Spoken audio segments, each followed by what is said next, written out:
12절 다시 보면 사람들이 사는 날 동안에 기뻐하며 선을 행하는 것보다 나은 것이 없는 줄을 내가 알았고. 여러분, 선을 행하는 것, 하나님의 목적을 소유하고 하나님이 기뻐한 대로 살아가는 삶이지요, 우리에게 즐거움을 줍니다. 기쁨을 줍니다. 돈 많은 써도 여러분 그냥 남을 도와주는 삶을 삼으시오. 내 속에 낙이 있습니다. 즐거움이 있습니다.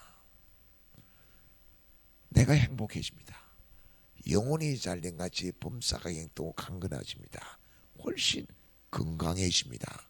항상 기뻐하는 삶을 예수님 안에서 선을 행하며 살아갈 수 있는 것입니다. 누가복음 18장에 가면 있지요, 예수님이 기도를 가리키면서 불의한 재판관에 대한 이야기를 해요. 불의한 재판관이 이 가난한 가부가 이 억울한 일을 해결하라고 했더니 해결해 주지를 않아요. 그래서 매일 찾아가는 거예요. 그러니까 불의한 재판관이 하는 말이, 이 불의한 재판관이 이 가난한 가부의 소원을 원한을 부르지 않으면 자기가 더 힘들 거거든 거예요. 매일 찾아와서 내 원한을 부르달라 할 것 같단 말이지. 그래서 그 원한을 부르주고 다녀요. 그러면 하나님께 애통하면, 하나님께 기도하면 하나님은 속히 부르주리라. 그런데 주님이 다시 올 때 주님에게 애통하는, 원한을 풀어달라고 간청하는, 그렇게 기도하는 믿음을 보겠느냐 그런 거예요. 오늘 20절 21절을 보면 그래. 21절을 보면 그랬어요. 20절 21절을 보면 다 흙으로 말미암아 다 흙으로 돌아가나니 다 한 것으로 가거니와 인생들의 혼은 위로 올라가고 짐승의 혼은 아래 곧 땅으로 내려가는 줄을 누가 알랴. 짐승하고 사람하고 살아가는 방법이 다르다는 거예요. 예수 믿는 사람하고 예수 안 믿는 사람하고 살아가는 삶의 방식이 다르다는 거예요. 그것은 짐승은 있죠, 흙으로 돌아간다, 땅으로 돌아간다. 당 안에서 있죠, 재판하는 것도 마찬가지예요. 막 재판하는데 그 속에 악이 있다. 악이. 불의한 재판관이 재판하는데 악이 있다. 그 짐승이 있죠, 흙에 쏘아서 흙으로 돌아가는 거거든요. 땅의 가치, 땅의 것이 잡힌 것처럼 거기에 목숨을 걸고 막 싸우다가 빈손으로 흙으로 가는 거예요. 허무한 인생이지요. 한번 죽은 후에 있는 심판에 이르게 되어지지요. 그런데 사람은 하나님께서 영혼을 사모하는 마음을 주셨단 말이지요. 그러니까 하나님께 애통을 해요. 애통하면 세상이 말한 재판관이 재판하는 것보다 예수님이 오실 때 믿음 있는 자가 돼요. 그래서 위의 것을 따라 하나님과 교통하며 하나님의 주신 목적을 따라 살지요. 그래서 이 세상이 말하는 재판, 이 세상이 말하는 기준이 아니라 하나님의 기준, 그 선을 행하면서 살아요. 하나님의 목적을 따라 살아요. 하나님의 목적을 따라. 그러므로 하나님과 교통을 이루면서 기쁨을 누려요. 즐거움을 누려요. 그것을 22절은 뭐라고 했냐면은, 그러므로 나는 사람이 자기 일에 즐거워하는 것보다 더 나은 것이 없음을 보았나니 이는 그것이 그의 몫이기 때문이라. 그의 뒤에 일어날 일이 무엇인지를 보게 하려고 그를 도로 데리고 올 자가 누구이랴. 나는 사람이 자기 일에 즐거워하는 것보다 이 세상에 항상 기쁨으로 사는 것, 범사에 기한이 있고 때가 있는데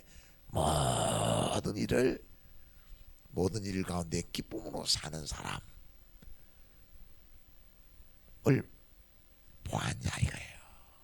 그런데 그의 몫이라. 하나님의 저 은혜를 베푸는데 우리 모두에게 다 베풀 은혜가 있어요. 달란트가 있어요. 그의 몫이라. 이 세상 살아가는 날 동안 기쁨으로 살게 해요. 낙을 누리며 살게 해요. 소망 가운데 살게 해요. 소망 가운데 낙을 누리며 사는 거, 즐거움으로 살게 해요. 즐거움으로. 어떻게 즐겁게 살게 합니까?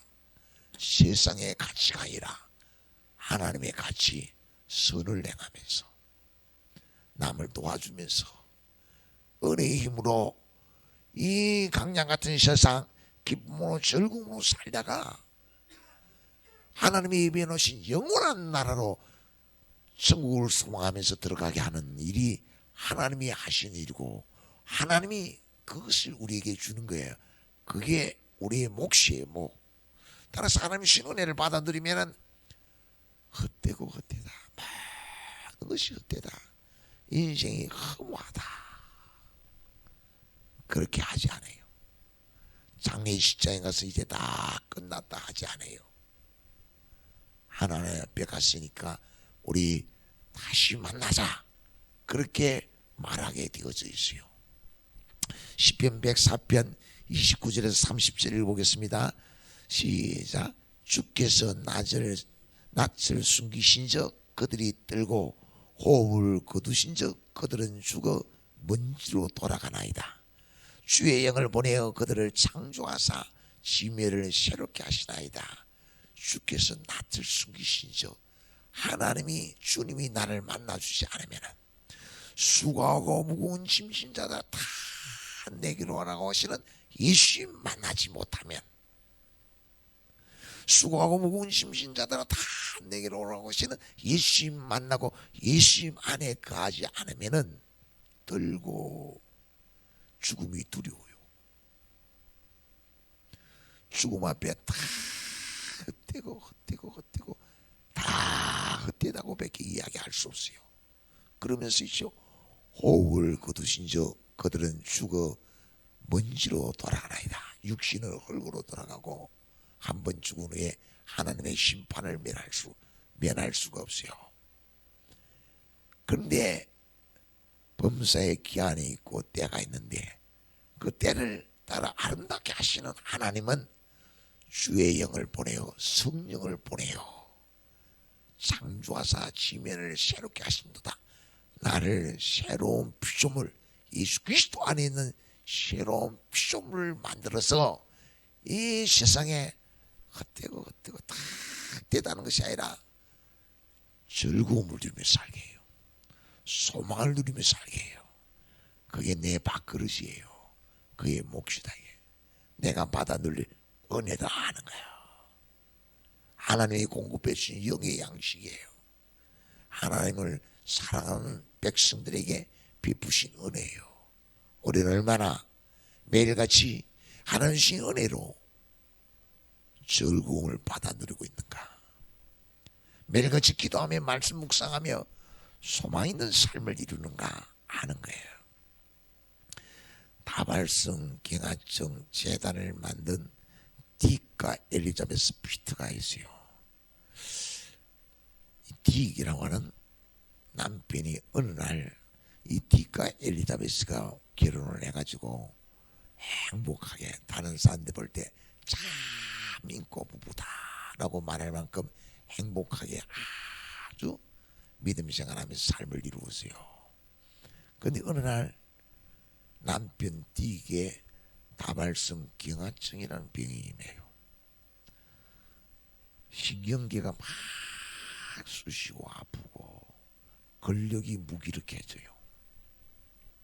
그러니까 지방에 짚다가 결국 휠체어를 의존하고 휠체어에 혼자의 힘으로 앉기도 불편한 아주 힘든 병을 앓게 되어지죠. 그러니까 딕과 엘리자베스 피트는 간절히 하나님 앞에 서로를 위로하며 기도해요. 그런데 병이 낫질 않아요. 점점 심해져요. 그런 가운데 아내 딕이 어느 날 말하는 거야. 하나님이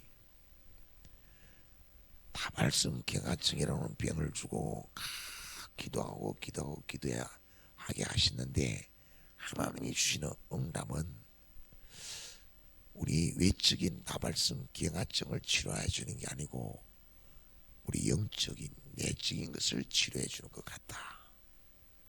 그러면서 우리 믿음으로 하나님이 우리에게 영혼을 치료하는데, 그 영혼을 치료하시는 하나님께 순종하며 살자라는 것을 결단을 하지요.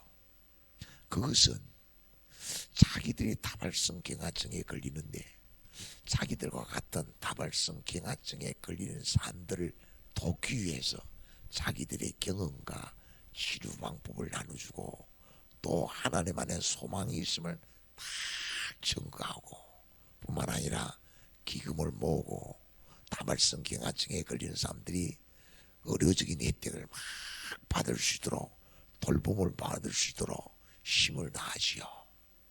그래서 일상적인 삶을 하나님 안에서 이 낙을 누릴 수 있는 삶을 위하여 힘을 다하는 거. 그들의 목적이 그래요. 이 다발성 경화증이라는 질병이 우리의 삶을 포기하게 한다든지 우리의 삶을 지배하지 못하도록 우리가 힘을 쓰자. 그러면서 두 분이 힘을 다하지요. 그러니까 많은 사람들이 돌봄을 받는 거예요. 자기가 다발성 경화증에 걸렸기 때문에 다른 다발성 경화증에 걸린 사람들 정말 피부에 와닿도록 이렇게 도울 수가 있는 거예요. 훨씬 이전보다 영적으로 깊은 삶을 이루고요, 예수 그리스도 안에 새로운 삶을 이루고요, 많은 사람들을 돕는다는 것이 너무 행복해요.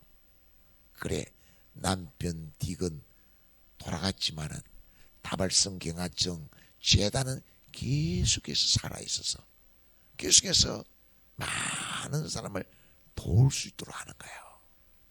하나님은 우리에게 있지요, 천국 가는 그날까지 항상 기뻐하며 살게 해요. 허무에 시달리지 않고 어떻게 선을 행함으로 하나님의 목적을 소유하고, 문제는 주님께 애통하고 주님께 나아가서 주님이 임하시고 주님 안에서의 삶을 이루게 함으로 주님과 동행하면서 영생을 누리는, 기쁨을 누리는 삶을 이루게 하는 거예요.